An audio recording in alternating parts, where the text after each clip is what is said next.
நம் தலை வணங்கி ஜெபிப்போம். வருகிறேன் என்றவர் அவர் சீக்கிரம் வருவார். உங்கள் கூடாரத்தை விசாலமாக்குங்களே. தேவனின் ராஜ்யத்தை விசாலமாக்குங்களே. தேவனின் ராஜ்யத்தை விசாலமாக்குங்களே. மீண்டுமாய் சேர்ந்து வருகிறேன் என்றவர் அவர் சீக்கிரம் வருவார். உங்கள் கூடாரத்தை விசாலமாக்குங்களே. தேவனின் ராஜ்யத்தை விசாலமாக்குங்களே. தேவனின் ராஜ்யத்தை விசாலமாக்குங்களே. தகப்பனே, உம்முடைய சமூகத்தில் இந்த நாளிலே நாங்கள் காலையிலே கூடி ஜெபிக்கிற நேரத்தில் உடைய வசனத்திற்காக நாங்கள் காத்திருக்கிறோம். இந்த அட்வென்ட் காலது என்பதை நாங்கள் உண்மையாய் ஆழமாய் உணர்ந்து கொள்ள, புரிந்து கொள்ள, கற்றுக்கொள்ள, நினைவூட்டப்பட கர்த்தாவே எங்களுக்கு அப்படியாய் பேச போகிறதற்காய் ஸ்தோத்திரம்.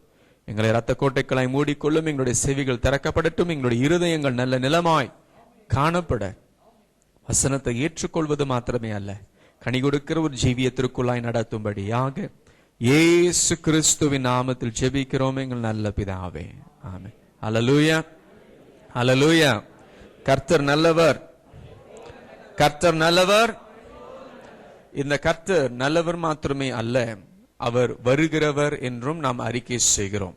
அட்வென்ட் என்ற தலைப்புல நாம் இந்த 4 வாரங்களாக 4 பகுதியாக கர்த்தருடைய செய்தியை கவனிக்கும்படியாக இருக்கிறோம். We're going to be looking at the theme of Advent and going to look at a 4-part basis of this message on the theme of Advent. Prepare for the coming of the Lord. நம்முடைய கர்த்தருடைய வருகைக்காக காத்திருக்கிற அந்த அனுபவம் என்று சொல்லி நாம் கவனிக்கும்படியாக இருக்கிறோம். இந்த அட்வென்ட்டோடு இணைந்து இருக்கிற ஒரு வார்த்தை என்னவென்றால் waiting, காத்திருப்பது. When you say the word Advent, the word that is closely related to this word Advent is about waiting for his coming. அவருடைய வருகைக்காக காத்திருக்கிற அந்த காரியம் என்று சொல்லும் பொழுது, அப்ப அட்வென்ட் என்று சொல்லும் பொழுது அட்வென்டஸ் என்ற ஒரு வார்த்தையில் சார்ந்தப்பட்ட ஒரு வார்த்தையாக இருக்கிறது. Advent comes from the word Adventus of come, it means coming, வருகை, அவருடைய வருகையை குறித்து பேசுகிறது. அப்ப அட்வென்ட் என்று சொல்லும் பொழுது 2 விதமான காரியங்களை குறித்து பேசக்கூடும். When we say the word Advent, it refers to 2 important events. One has happened, ஒன்று நடந்து முடிந்தது, அதாவது இயேசு கிறிஸ்துவின் முதலாம் வருகை. The first coming of Jesus is the first Advent. அவருடைய வருகை, அவருடைய பிறப்பை குறித்து பேசுகிறது. இரண்டாம் வருகை, it also refers to also the second coming, and that is the coming or the return that we all are waiting for. நாம் காத்திருக்கிற அந்த இரண்டாம் வருகையும் அது அட்வென்ட் காலத்தை குறித்து தான் பேசுகிறது. ஆனால் காத்திருப்பது, and think about waiting, சில சூழ்நிலையில சுகமா இருக்கும், சில சூழ்நிலையில கஷ்டமா இருக்கும். Right? When you think about waiting, sometimes it's pleasant, it's a joy to wait. நமக்கு அன்பானவர்கள் வீட்டுக்கு வராங்க, வெளியூர் போயிட்டு வராங்க அப்படின்னு சொன்னா எப்படி இருக்கும்? ஐயோ சந்தோஷமா இருக்கு, வராங்க, இன்னைக்கு வந்துருவாங்க. வருவது தாமதமாயிருச்சுன்னா என்ன? ஐயோ கஷ்டமா இருக்கும், மனசு வேதனையா இருக்கும். If somebody who is supposed to come back, our loved one is coming back, we will feel the joy and expectation and we are looking forward for their return. But if their coming is delayed, what do? We get very saddened. ஆனால் சில நேரத்தில் ஒருவேளை உங்க வீட்டுக்கு போலீஸ்காரன் வரணும்னா வருகைக்காய் காத்திருப்பீங்களா? வாயா வாயா சீக்கிரம் வாயான்னு சொல்லுமா, ஐயோ ஏன் வராங்க? If a policeman is coming to our house, what would we say? We would be expectingly waiting. Oh, please come to me. என்ன பிரச்சனையோ, என்ன நடக்குதோ, எதனால வராங்களோ? That sense of fear comes. So waiting depends on the context. அந்த காத்திருக்கிறது அந்த சூழ்நிலையை பொறுத்து இருக்கிறதுன்னு நாம் கவனிக்கிறோம். அப்ப அட்வென்த் காலம் என்று சொல்லும் பொழுது இயேசுவினுடைய பிறப்பு, இயேசுவினுடைய வருகை குறித்து அதிகமாய் கவனிக்கிற ஒரு காலமாய் இருக்கிறது நம்முடைய கிறிஸ்துவ கேலண்டர்ல. When we look at the Christian calendar, the season of Advent is an Advent season focuses on Christmas and the second coming of Christ, the second coming that is on the way. We are all waiting for it. But Advent season today is very different. இந்நாட்களில் இருக்கிற அட்வென்த் காலங்களோ ரொம்ப வித்தியாசமாய் செயல்படுகிறது, கொண்டாடப்படுகிறது என்று நாம் பார்க்கிறோம். ஏன்னா இந்நாட்களில் இருக்கிற அட்வென்ட் சீசன் இப்படிதான் ஓடுது. அட்வென்ட் சீசன் எப்படி இருக்கு? ஷாப்பிங், கிறிஸ்மஸ் டெக்கரேஷன், வேற என்னங்க, கிறிஸ்மஸ் கேரலிங், இதெல்லாம் நம்முடைய கிறிஸ்மஸ் உடைய அந்த எதிர்பார்ப்போடு நம்ம என்ன செய்ய ஆரம்பிக்கிறோம் என்றால் நம்முடைய கவனம் எல்லாம் கிறிஸ்மஸ் மேலே, கிறிஸ்மஸ்க்கு நாம் செய்ய வேண்டிய அந்த கொண்டாட்டத்தின் மேலே நம்முடைய கவனம் இருந்து விடுகிறது. What happens during the Advent season is we lose focus on the return of Christ and we tend to overly focus on the second, or rather on this Christmas celebration, the shoppings that you have to do, the gifts that we have to buy, the decorations that we have to put up. I am in no way saying that is not something we shouldn't do. அதெல்லாம் செய்யக்கூடாது, இனிமேல் shopping போக கூடாது, pastor சொல்லிட்டாரு, டெக்கரேஷன்லாம் செய்யக்கூடாது, pastor சொல்லிட்டாரு, யாரும் சொல்லிடாதீங்க அப்படின்னு நான் பாஸ்டர் சொல்லல. ஆனா நம்முடைய கவனம் இயேசுவின் வருகையின் மேல் இராமல் இந்த கொண்டாட்டத்தின் மேலே மாத்திரமே இருந்தால் ஒரு பிரச்சனை. If our focus is only upon the celebration that we are going to have around the 25th of December, and if our focus is only that and we take our eyes upon the return of Jesus, then we are losing focus on life and the life that we live. நாம் வாழ்கிற அந்த வாழ்க்கையின் கவனம் முக்கியமான காரியங்களை நாம் திசை திருப்பி வேறு காரியங்களுக்கு செல்கிறோம் என்று நாம் உணர்ந்து கொள்ள வேண்டும். 1 கொரிந்தியர் 16ஆம் அதிகாரம் 22வது வசனத்தை சார்ந்து இந்த 4 வாரங்களை கவனிக்கும்படியாக இருக்கிறோம். We going to look at 1 Corinthians chapter 16 verse 22 for the next 4 Sundays including Christmas service alone. So in 1 Corinthians 16:22, 1 கொரிந்தியர் 16:22 சொல்லுகிறது, if anyone does not love the Lord, he is to be accursed. Maranatha. வாசியுங்கள். ஒருவன் கர்த்தராகிய இயேசு கிறிஸ்துவின் இடத்தில் அன்பு கூறாமல் போனால் அவன் சபிக்கப்பட்டவனாய் இருக்க கடவன்.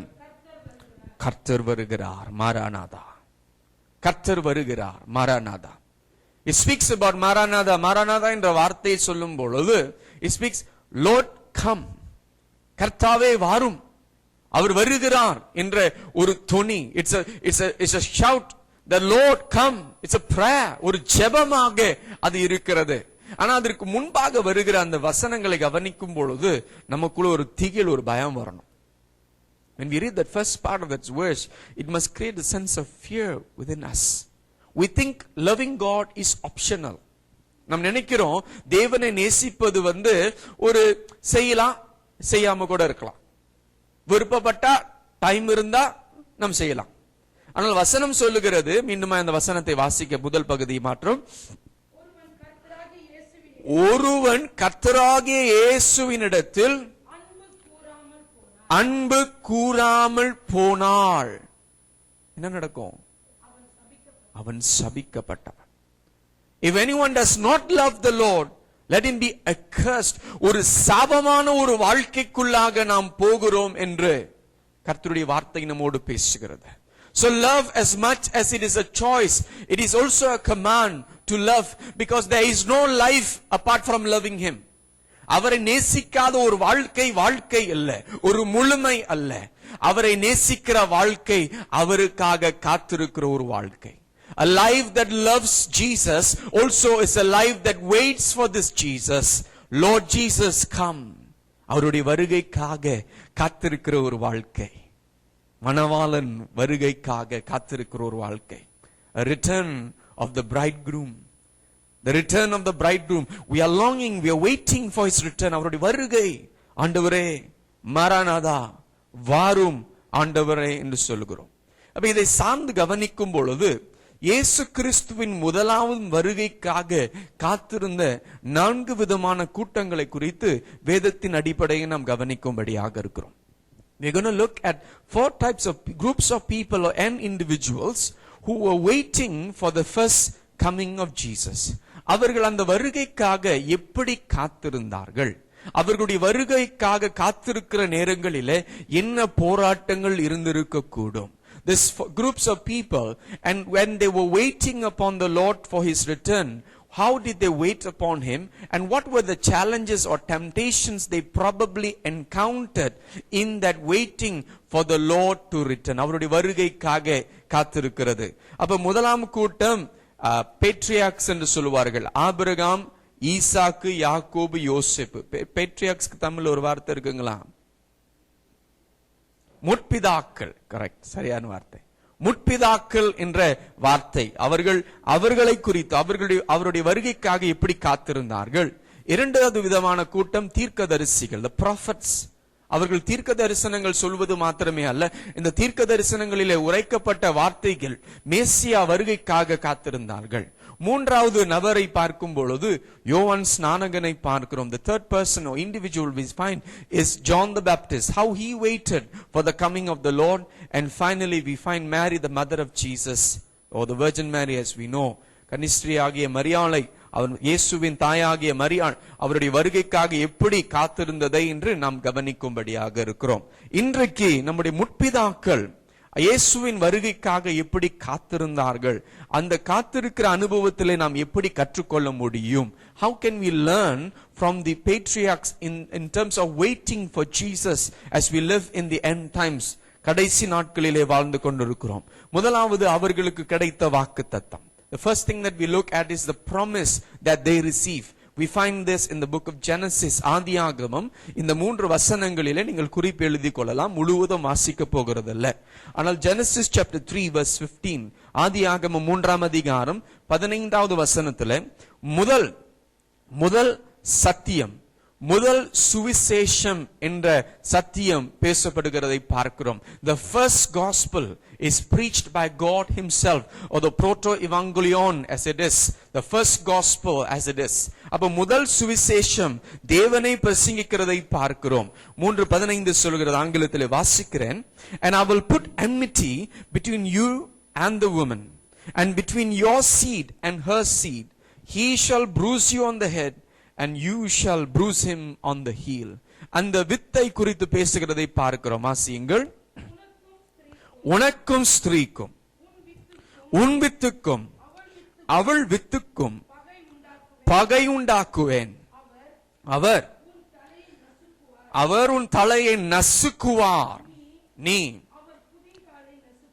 அவர் குதிங்காலை நசுக்குவாய் என்று வசனம் பேசுகிறதை பார்க்கிறோம். அப்ப இந்த வசனத்தை கவனிக்கும் பொழுது தேவன் ஒரு வெளிப்பாடை கொடுக்கிறார். God gives a revelation. நீங்கள் பாவம் செய்து விட்டீர்கள் ஆதாம் ஏவாளே. வசனம் தெரியும் என்றால் இந்த பகுதியில தான் நடக்கிறது. ஆதாம் ஏவாள் பாவம் செய்த பிறகு பிசாசை சபிக்கும்படியாய் தேவன் பேசுகிற அந்த பகுதியிலே வருகிற வசனம் தான் இது. If you know your scriptures, this is in the context of in the Garden of Eden where Adam and Eve have sinned, and this is a pronouncement that comes against the serpent. And God is announcing the gospel. Yes, my people have sinned, but I will redeem them. என்னுடைய ஜனம் பாவம் செய்து விட்டது. நான் சிருஷ்டித்த ஆதாம் ஏவாள் பாவம் செய்து விட்டார்கள். ஆனா இவர்கள் மூலமாய் ஒரு இரட்சகர் எழும்ப போகிறார். And through them a savior is going to be born. A savior is going to be raised. And then we see the clarity of the gospel taking shape along the way. அந்த சுவிசேஷமானது, அந்த சத்தியமானது, அந்த வெளிப்பாடு ஆனது, நாங்கள் அந்த ஆதியாகமத்தை வாசிக்க அதிலே தெளிவு வருகிறதை பார்க்கிறோம். ஆதியாகமம் 22ஆம் அதிகாரம் 18வது வசனத்தை வாசிக்கும் பொழுது ஆங்கிலத்தில் நான் வாசிக்கிறேன். It says, in your seed all the nations of the earth shall be blessed because you have obeyed my voice. வாசிங்கள். நீ என் சொல்லுக்கு கீழ்ப்படிந்திருந்தாய், உன் சந்ததிக்குள் சகல ஜாதிகளும் ஆசீர்வதிக்கப்பட்டிருக்கும். அப்ப இந்த விடுதலை மாத்திரமல்ல, ஒரு வெற்றி மாத்திரமே அல்ல, ஆசீர்வாதம் இந்த வித்தின் மூலமாய் வரப்போகிறது, இயேசுவின் மூலமாய் வரப்போகிறது என்று அந்த வெளிப்பாடு அவர்களுக்கு நமக்கு இருக்கிற அந்த வெளிப்பாடு இல்லை. They do not have that same revelation that we have in the scriptures today. They did not see Jesus, but they have the promise. வாக்குத்தத்தம் தான். ஆண்டவர் சொல்றாரு, இன்னும் நடக்க போகிறது, ஒரு விடுதலை வரப்போகிறது, உலகம் முழுவதும், உலகத்தில் இருக்கிற எல்லா ஜனங்களும் இவர் மூலமாய் ஆசீர்வதிக்கப்படுகிறார். So the expectation of a Messiah, ஒரு மேசியாவின் வருகை, அந்த வருகைக்காக காத்திருக்கிற ஒரு எதிர்பார்ப்பு பெருக பெருக பெருக ஆரம்பிக்கிறதை பார்க்கிறோம். இந்த 49ஆம் அதிகாரம் 10வது வசனத்துல அது இன்னும் தெளிவாகிறதை பார்க்கிறோம். In Genesis 49 verse 10, the gospel is becoming clearer.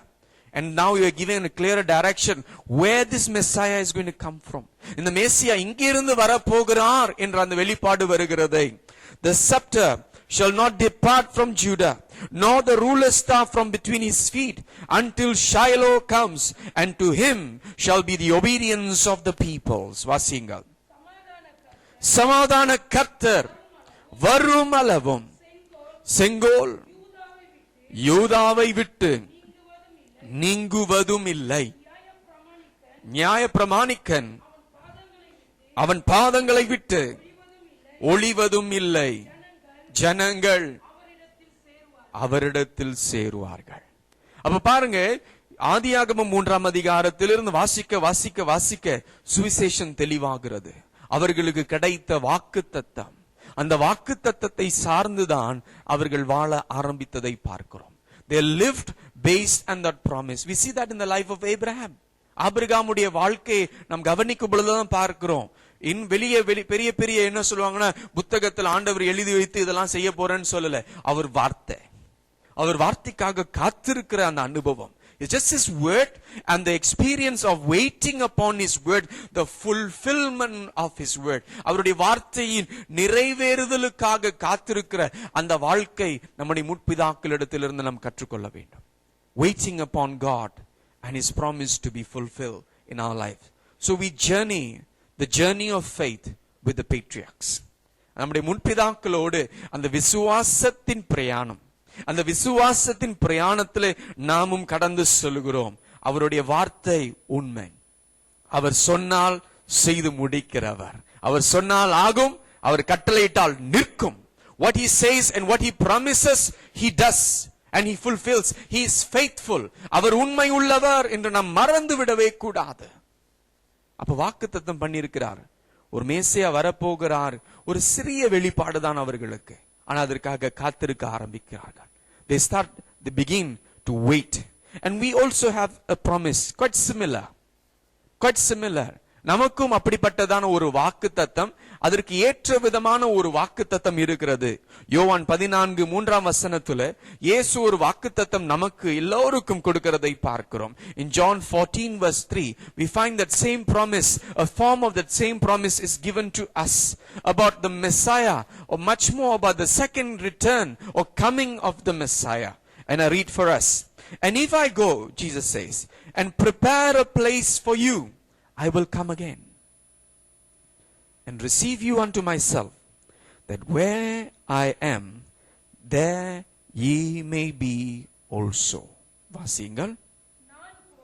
நான் போய் உங்களுக்காக ஸ்தலத்தை ஆயத்த பண்ணின பின்பு நான் இருக்கிற இடத்திலே நீங்களும் இருக்கும்படி நான் மறுபடியும் வந்து உங்களை என்னிடத்தில் சேர்த்துக் கொள்வேன். சுருக்கமா சொல்லணும்னா ஆண்டவர் என்ன சொன்னார் தெரியுங்களா? போயிட்டு வரேன்னு சொன்னார். He said, I'm going and I'm coming back. போயிட்டு வரேன், வருகிறார் என்று சொல்லியிருக்கிறார். நமக்கு இருக்கிறது என்ன? அவருடைய வார்த்தை. அவர் சொன்னா செய்கிறவர். What do we have? The promise that he has said he will come back. He will come back. But he is doing something in that preparation for his return. நமக்காக ஒரு ஸ்தலத்தை ஆயத்த பண்ணி கொண்டிருக்கிறார். நமக்காக ஒரு இடத்தை ஆயத்த பண்ணி கொண்டிருக்கிறார்.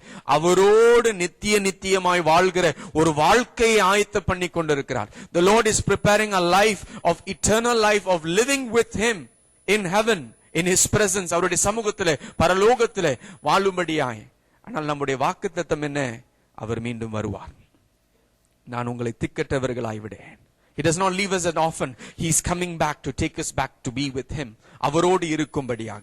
அப்ப இந்த வருகை உண்மை, நிஜம், நடக்கும். The return is true. It will happen. He will come back. But are we ready for his return? கேள்வி என்னன்னா, அவருடைய வருகைக்காக உண்மையாகவே நாம் ஆயத்தமா இருக்கிறோமா, காத்திருக்கிறோமா? ஆமா, வாய் வார்த்தையில சொல்லிடலாம். ஆனா உள்ள அளவில நாம் ஆராய்ந்து கவனிக்கும் பொழுது ஒரு திகில் வரணும், ஒரு பயம் வரணும். When we ask this question, am I ready for his return? That must stir a sense of fear of his return. ஏன்னா அவர் வரும் பொழுது மீண்டுமாய் எப்படி வரப்போகிறது இல்ல, ஒரு குழந்தையாய் இந்த உலகத்தில் பிறக்க போகிறது இல்ல. He's not going to be born again as a baby onto this earth. அவர் வரும்பொழுது ஒரு ராஜாவாக வரப்போகிறார். He's going to come back as a king. ஒரு நியாயாதிபதியாய் அவர் வரப்போகிறார். He's going to come back as a judge. A king who will judge all of us. நாம் ஒவ்வொருவரையும் நியாயம் தீர்க்கும்படியாய் வரப்போகிறார். நியாய தீர்ப்பு செய்யும்படியாய் வருகிற ராஜாவுக்காக நாம் ஆயத்தமாய் இருக்கிறோமா? Are we prepared for the return of the king who is returning as the judge of all creation? Lord, am I ready? ஆண்டவரே, நான் ஆயத்தமாய் இருக்கிறேனா? சில பேர் சொல்லுவாங்க, பாஸ்டர் நீங்க ஜெபிங்க பாஸ்டர், கடவுள் கொஞ்சம் லேட்டா வர சொல்லுங்க, எனக்கு ஒன்னும் கல்யாணம் நடக்கல பாஸ்டர், ஒன்னும் வீடு வாங்கல பாஸ்டர், இப்பதான் ப்ரொமோஷன் கொடுக்கறேன்னு சொல்லி இருக்கிறாங்க, கொஞ்சம் லேட்டா வந்தா அதெல்லாம் செட்டில் பண்ண பிறகு அப்புறம் வந்தா ஓகே. அவருடைய வருகையை நாம் தாமதிக்க முடியாது, சீக்கிரமப்படுத்த முடியாது. அவர் ஏற்ற நேரத்தில், அவர் குறித்த காலத்தில் நிச்சயமாய் வருவார். We cannot delay or we cannot speed in the return of the Lord. He will return in his time, at the time that is already set. But it is our duty to prepare. நம்முடைய பொறுப்பு அவருடைய வருகைக்காக காத்திருக்க வேண்டிய ஒரு பொறுப்பாய் இருக்கிறது. Bishop Fulton Sheen என்ற ஒரு ஊழியர் சொல்லுகிறதை நான் ஆங்கிலத்தில் வாசிக்கிறேன். He says this: only one thing in life matters, being found worthy of the light of the world in the hour of his visitation. வாழ்க்கையில நிறைய நம்முடைய வாழ்க்கையில முக்கியம் இம்பார்ட்டன்ட் சொல்லிக்கிட்டு இருக்கிறோம். ஆனால் வாழ்க்கையில ஒரு காரியம் முக்கியம். அவர் இந்த உலகத்தின் வெளிச்சம் நம்மை சந்திக்கும் பொழுது அந்த வருகையிலே அவர் சந்திக்க நாம் பாத்திரவான்களாய் இருக்க வேண்டும். We be found worthy to meet him. உண்மையும் உத்தமமான ஊழியக்காரனே என்ற வார்த்தை. To hear that word, good and faithful servant. Good and faithful servant. உண்மையும் உத்தமமான ஊழியக்காரன் என்ற அந்த சத்தம் நம்முடைய காதுல தொனிக்க வேண்டும். Lord, may you say that about my life. என்னுடைய வாழ்க்கை குறித்து நீர் அப்படியாய் பேசும்படியாய் நாம் வருகிறோம். அவர் வருகிறார், சொன்னதை செய்ய போகிறார். அவர் வருகைக்காக ஆயத்தமா? He is coming back. What he said he has done, he will fulfill, and he will return as a judge. And now we look at the temptation. பரீட்சை, அதாவது ஒரு விதமான சோதனை என்று நாம் கவனிக்கும் பொழுது, எந்த விதமான சோதனை? குறிப்பாக நம்முடைய முற்பிதாக்களுக்கு எந்த விதமான ஒரு சோதனை இருந்ததுன்னு நாம் கவனிக்க போகிறோம். நம்முடைய முற்பிதாக்கள், the patriarchs என்று சொல்லும் பொழுது, they were very wealthy and powerful people. They were very rich in their own terms, in their own context. அவர்களுடைய சூழ்நிலையிலே, அவர்கள் வாழ்ந்த அந்த இடத்திலே நாம் கவனிக்கும் பொழுது, அவர்கள் மிகவும் ஆஸ்தி நிறைந்தவர்கள், பணக்காரர்களாக இருந்தார்கள். அவர்களுக்கு இல்லாத சொத்தே இல்லை, எல்லாமே இருந்தது. வேலையாட்கள் இருந்தார்கள், ஆடு மாடுகள் இருந்தது, நிறைய காரியங்கள் இருந்ததை பார்க்கிறோம். They had much possession and wealth, but they didn't allow their wealth to possess them. இது தமிழ்ல சொல்ல கஷ்டமா தான் இருக்கு. In English sounds nice. They had a lot of possessions, but they didn't allow their possessions to possess them. அவர்களிடத்துல இருந்த எல்லா சொத்துக்கள் அந்த சொத்துகளுக்கு இவர்கள் அடிமையாக அவர்கள் மாறவே இல்லை. நாம் எல்லோரும் ஆசீர்வதிக்கப்பட்டிருக்கிறோம் வித்தியாச வகையில். We have been blessed in different ways. But we must be very careful that we don't allow our blessings to become our gods. நம்முடைய ஆசீர்வாதங்கள் நமக்கு தேவனாகவோ நமக்கு கர்த்தராகவோ நம்மை ஆளுகை செய்கிறவைகளாகவோ இராதபடிக்கு நாம் எச்சரிக்கையாயிருக்க வேண்டும். அவர்களுக்கு கிடைத்த வாக்குத்தத்தத்திலே அவர்கள் கவனமாயிருந்தார்கள். They were very focused on the promise. They had all the wealth and possessions, but they didn't start worshipping them. They were still longing, they were still waiting. In Proverbs chapter 14 verse 12, நீதிமொழிகள் 14ஆம் அதிகாரம் 12வது வசனம் சொல்கிறது, There is a way which seems right unto a man, but the end thereof are the ways of death. வாசிங்க. மனுஷனுக்கு செம்மையாய் தோன்றுகிற வழி உண்டு, அதன் முடிவோ மரண வழிகள்.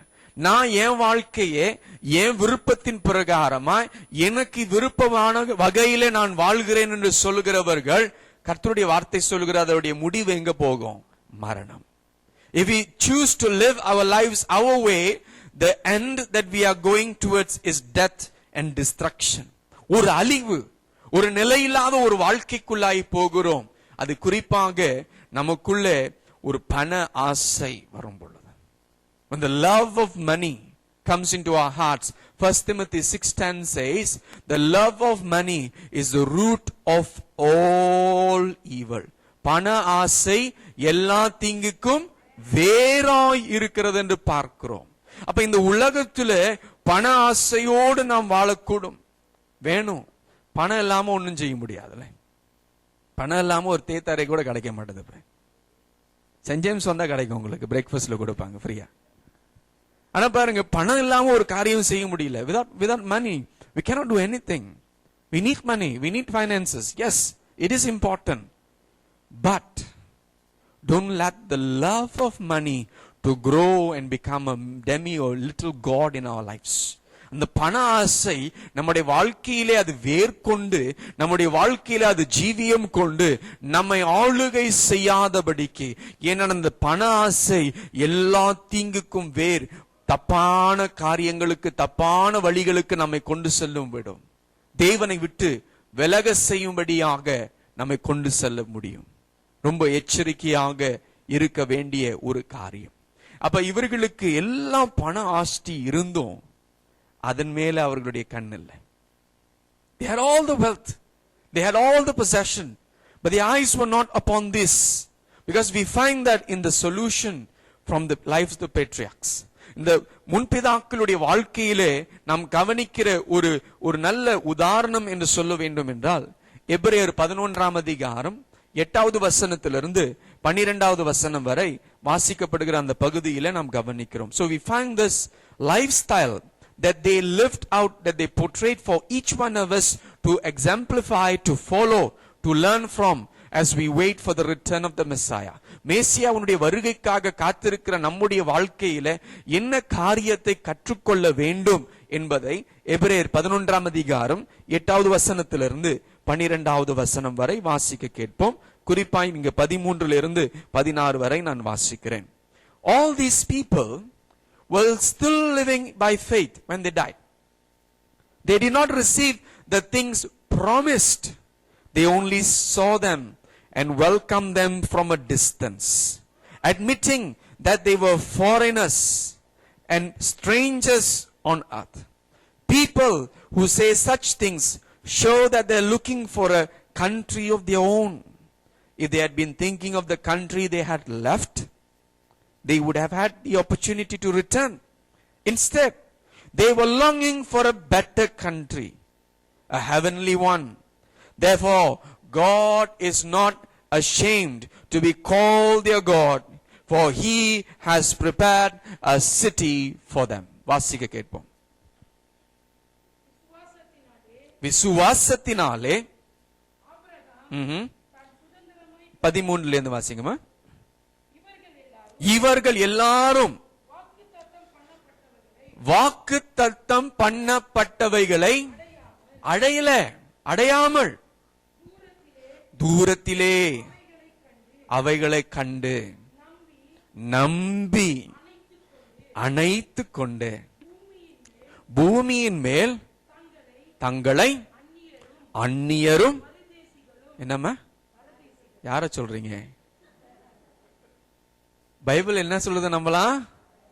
ஐயோ, இப்ப ஏசுனா யாராவது உங்களை ஏசுனா பரவாயில்ல, பைபிள் அப்படிதான் சொல்றேன்னு சொல்லிருங்க. நாம் யாரா? அந்நியர்களும் பரதேசிகளும், தொடர்ந்து வாசிங்கம்மா, என்று அறிக்கையிட்டு விசுவாசத்தோடு மரித்தார்கள். அவர்கள் வாழ்ந்த வாழ்க்கை எல்லாம் இருந்தது. ஆனா இந்த பூமியில அந்நியராயும் பரதேசிகளாயும் அந்த வாக்குத்தத்தங்களை சார்ந்து வாழ்ந்து கொண்டிருந்தார்கள். தொடர்ந்து வாசிங்க. இப்படி அறிக்கை இடுகிறவர்கள் சுயதேசத்தை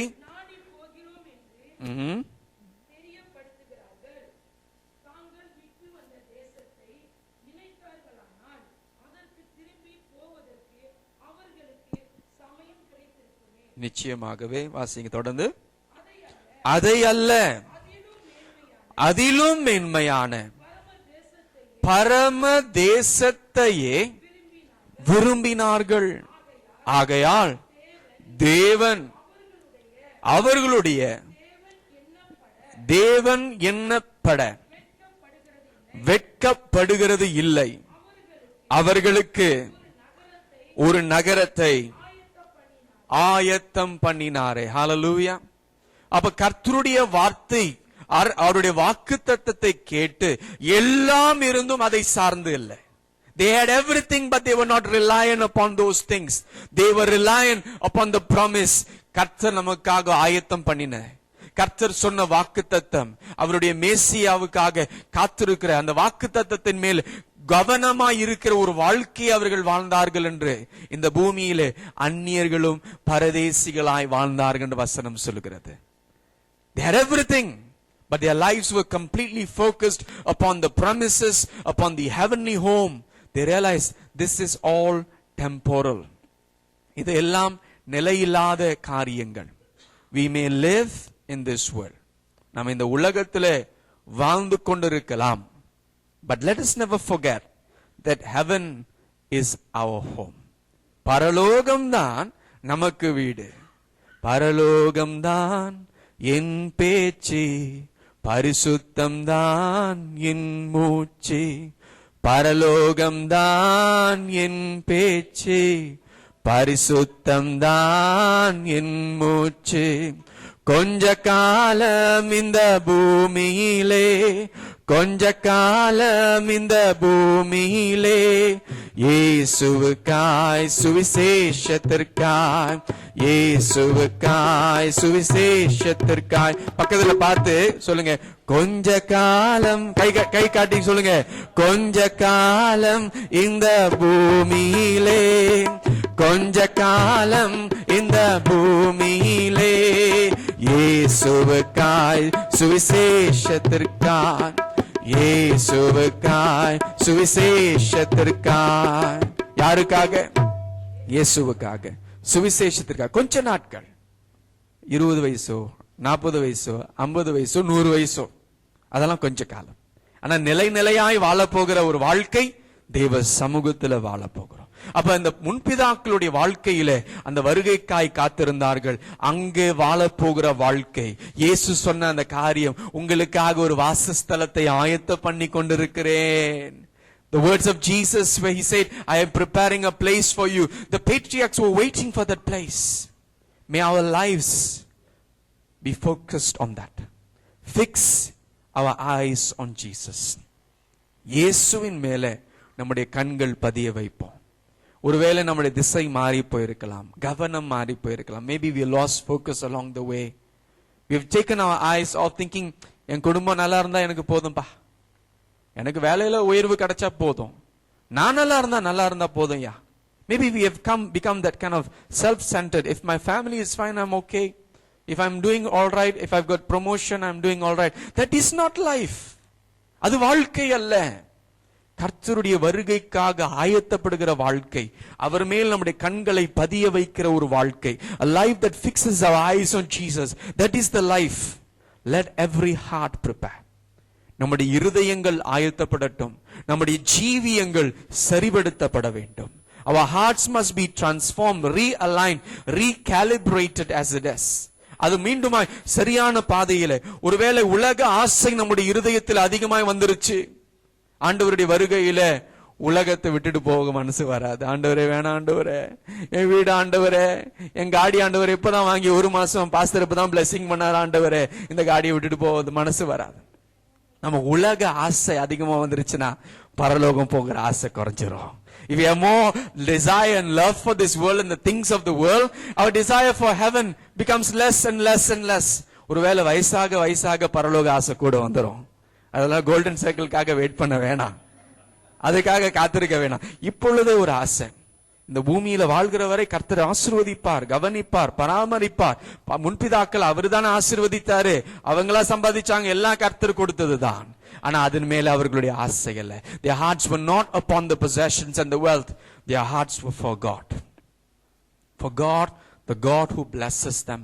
And may our hearts, our eyes be fixed on Him. It is a time to focus.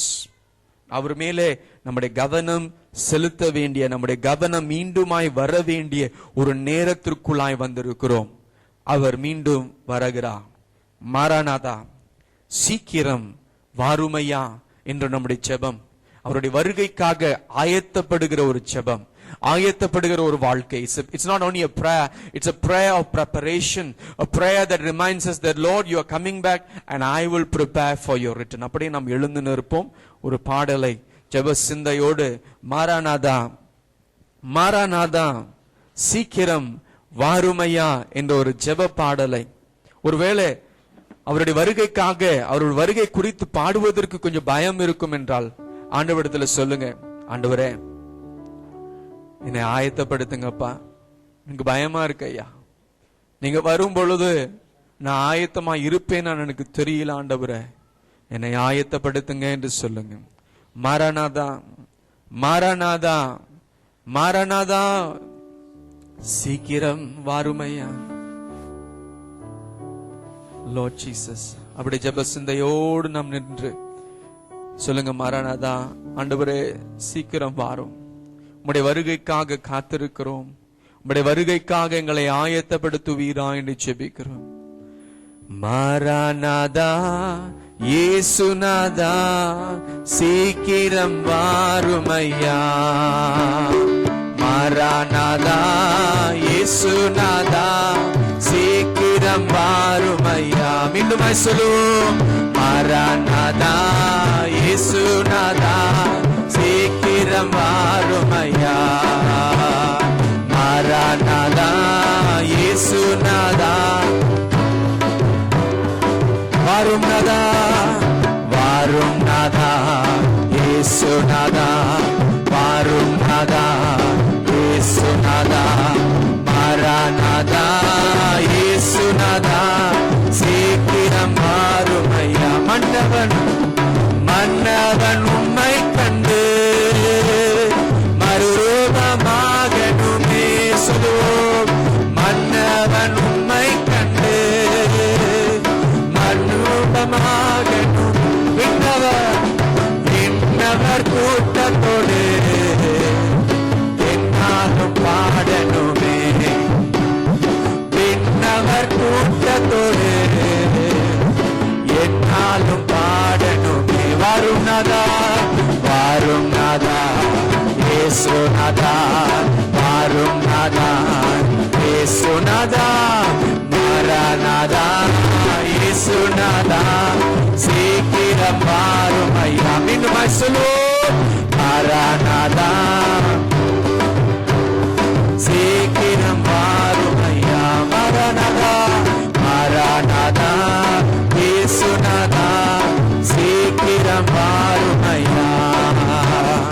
மாராநாதா இயேசுநாதா சீக்கிரம் வாரும் ஐயா. மன்னவன் மன்னவன் உம்மை கண்டு சொல்லுவோமா.